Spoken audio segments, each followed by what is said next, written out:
Hundreds of sick cats are now being cared for here in Jacksonville.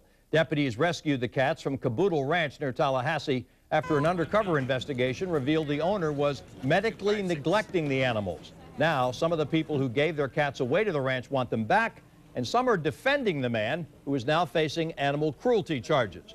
Channel 4's Elizabeth Kate spoke to several cat owners today and is joining us now live. Elizabeth? Tom, cat lovers say they thought those pets would be safe at Caboodle Ranch to live out their days in the wild and roaming free. But now those cats, they're caged and being treated for disease. And some of those cat owners say they want their old pets back. Come here, Ralph. Calling for her cats to come home, Elise Perkins is thankful she had a chance to rescue her pets from Caboodle Ranch, a so-called sanctuary in Madison County that's now at the center of an animal cruelty investigation.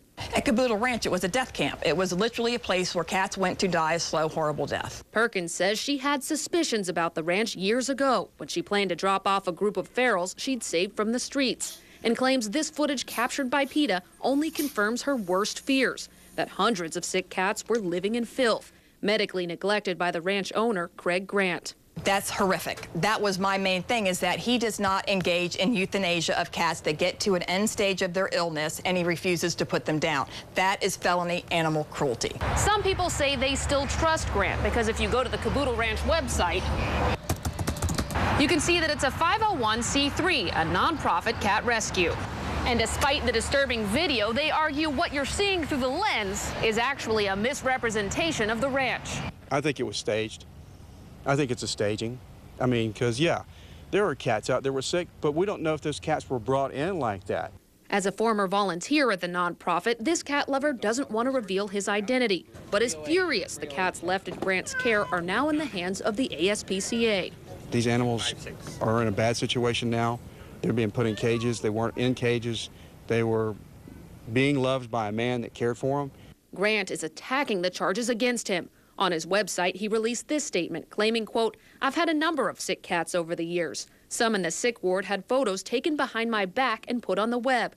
All these cats were being treated." Kitty, kitty, kitty, kitty, kitty! But Perkins and other cat enthusiasts disagree, claiming these cats are finally free. Now, the ASPCA says they are hopeful that these cats will be adoptable in the future, but right now they are being medically treated and also being held as evidence in the animal cruelty case, so it's unclear if any of these pet owners will be able to get their old cats back. Reporting live, Elizabeth Kate, Channel 4, the local station.